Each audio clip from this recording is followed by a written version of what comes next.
Good morning students. Welcome to online classes. Today we will do the coming of the factory यानी कि फैक्ट्रियों का आना. आज हम यह पढ़ेंगे. The earliest factory in England come up by the 1730s यानी कि जो सबसे पहली जो फैक्ट्री आई इंग्लैंड में वो कब आई 1730 में. But it was only in the late 18th century that the number of factories multiplied. और यह केवल लेट 19th सेंचुरी तक आते आते ना ये फैक्ट्री है ना मल्टीप्लाई हो गई यानी कि कई गुना संख्याओं में ये बढ़ गई. The first symbol of the new era was cotton. और जो पहला जो सिंबल था नए युग का वो था cotton. Its production boomed in the late 19th century. और इसका प्रोडक्शन है ना 19वीं सदी के अंत तक पूरी तरह से बूम यानी कि बहुत ज़्यादा बढ़ गया. In 1760 Britain was importing 2.5 million pounds of raw cotton to feed its cotton industry. और 1760 तक आते आते जो रॉ कॉटन था यानी कि कच्चे कॉटन का जो इंपोर्ट कर रहा था ब्रिटेन वो कितना करता 2.5 मिलियन बाय द 1787. वहीं 1787 तक आते आते this import so 22 million pounds. और 1787 तक आते आते यह संख्या होगी 22 मिलियन पाउंड की. This increase was linked to the number of changes within the process of production.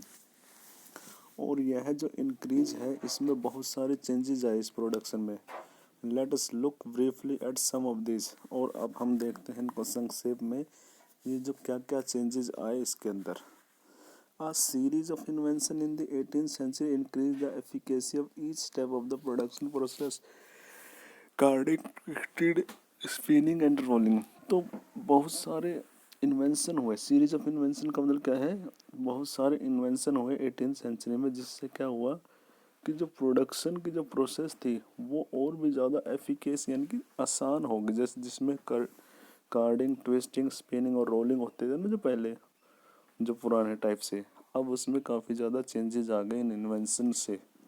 क्या हुआ दे इन्हेंस द आउटपुट पर worker.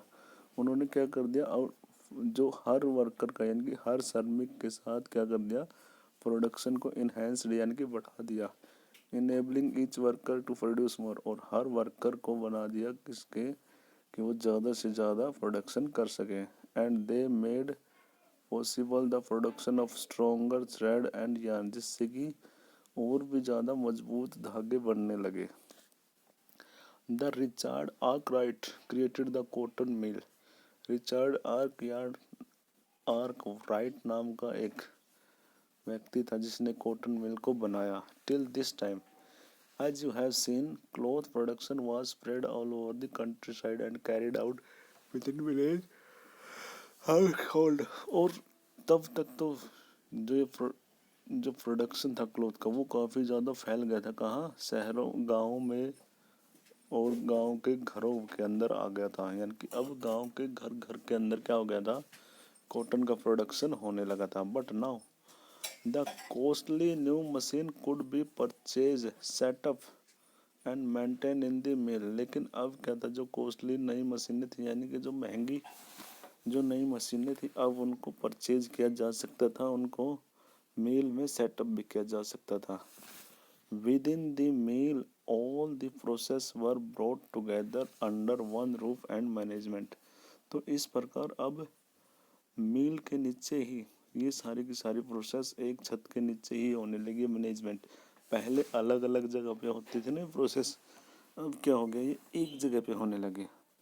This allowed a more careful supervision over the production process. जिससे क्या हुआ कि अब production के ऊपर है ना और भी ज़्यादा बड़े ध्यान से सुपरविजन यानी कि निरीक्षण बहुत ज़्यादा ज़रूरी हो गया. ए वॉच ओवर क्वालिटी जिसमें क्या है क्वालिटी के ऊपर देखना.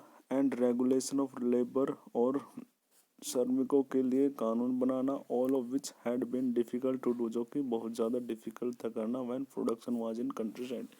जब प्रोडक्शन गांव में हो रहा है तो गांव में ये प्रोसेस करना काफ़ी ज़्यादा मुश्किल था, शहरों में तो ये हो सकता था पॉसिबल।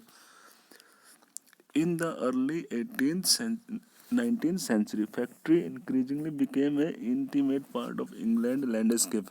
और 19वीं सदी के शुरुआत में जो फैक्ट्रियाँ थी वो इंग्लैंड का मेन परिदृश्य बन गई। So visible were the imposing new mills, so magical seemed to be the power of new technology. और वो इतने ज़्यादा ऐसा लग रहा था, जो दिखाई देता था कि नए नए मिल्स बन रहे हैं। So magical seems to be power new technology, नई टेक्नोलॉजी वहाँ पे दिखाई दे रही थी। ये पिक्चर में भी दिखा रखा जैसे आपसे। And contemporaries were dazzled. और वहाँ के जितने भी उस टाइम के जो लोग थे वो बड़े ज़्यादा डेजल्ड यानी कि बहुत चक्के रह गए कि ये क्या क्या नए नए आविष्कार हो रहे हैं, कितना बदलाव आ गया है इंग्लैंड में। They concentrated their attention on the mills. वो अपना ध्यान किसकी ओर दे रहे थे? मिल्स की, यानी कि मिलों की ओर। Almost forgetting the bylanes and the workshop where production still continue. लगभग वो बाई लेन्स यानी कि जो छोटी छोटी गलियां थी, वर्कशॉप थी, उनके बारे में जो अभी भी प्रोडक्शन हो रहा था उनको भूल गए थे।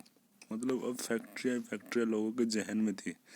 ये देखो इंग्लैंड का मैनचेस्टर का फोटो दिया गया है, industrial Manchester by M Jackson. The illustrated London news, ये लंदन की न्यूज़ को दिखाया गया है। Chimney blowing smoke came to characterize the industrial landscape. यानी कि जो ये चिमनियाँ मिलों की जो धुआं निकाल रही है वहाँ पे, तो ये क्या दिखा रहा है कि उस टाइम का 19th सेंचुरी में लंदन में कितना ज़्यादा बदलाव हुआ। ठीक है, तो ये हो गया आपका आज कमिंग ऑफ द फैक्ट्रीज, यानी कि फैक्ट्रियाँ कैसे आई इंग्लैंड में। एक्टिविटी है इसके लिए आपकी, the way in which historian focus on industrialization rather than on small workshop is good example of how what we believe today about the past is influenced by the what historians choose to notice and what they ignore। तो यहाँ पे यही activity कि किस प्रकार से the way in which historian focus on industrialization, किस प्रकार इतिहासकारों ने इंडस्ट्रियलाइजेशन के ऊपर ध्यान रखा rather than on small workshop, बजाय वो छोटी छोटी जो दुकानें थी प्रोडक्शन की जैसे गाँव में थी। Is a good example of how what we believe today about the past is influence by the what historian. जिससे कि हम आज महसूस करते हैं कि कैसे हिस्टोरियन भी पास्ट को इन्फ्लुएंस करते हैं। नोट डाउन वन इवेंट और aspect of your own life. तो आपने अपने जीवन का कोई एक एस्पेक्ट यानी कि भाग लेना है, life which adult such as your parents और टीचर्स में थिंक इज अनइम्पोर्टेंट, जो कि आपके पेरेंट्स टीचर्स ये मानते हैं कि आपके लिए अनइम्पोर्टेंट है, but which you believe to be important, लेकिन जिसको आप मानते हो कि यहाँ पे वो आपके लिए बहुत ज़्यादा इम्पोर्टेंट है, तो उसके बारे में आपने लिखना है। जैसे यहाँ पे देखो हिस्टोरियन ने क्या दिखाया, इम्पोर्टेंस किसको दी है? इंडस्ट्रियों को, कंपेयर टू वर्कशॉप। जो गाँव के जो छोटे छोटे कुटीर उद्योग थे उनकी बजाय उन्होंने इम्पोर्टेंस किसको दी? फैक्ट्रियों के। तो ऐसे ही आपकी लाइफ में भी कुछ ना कुछ इम्पोर्टेंस है, तो और वो आपके पेरेंट्स को और टीचर्स को, आपके बड़ों को वो अनइम्पोर्टेंट लगते हैं। तो आप उस इवेंट के बारे में, अपने लाइफ के उस एस्पेक्ट के बारे में लिखोगे। ठीक है, तो ये है आज आपकी एक्टिविटी। ठीक है स्टूडेंट्स, कल हम करेंगे the pace of industrial change, यानी कि इंडस्ट्रियों के चेंज की यानी कि रफ्तार कैसी रही। ठीक है स्टूडेंट्स, ये हम कल करेंगे।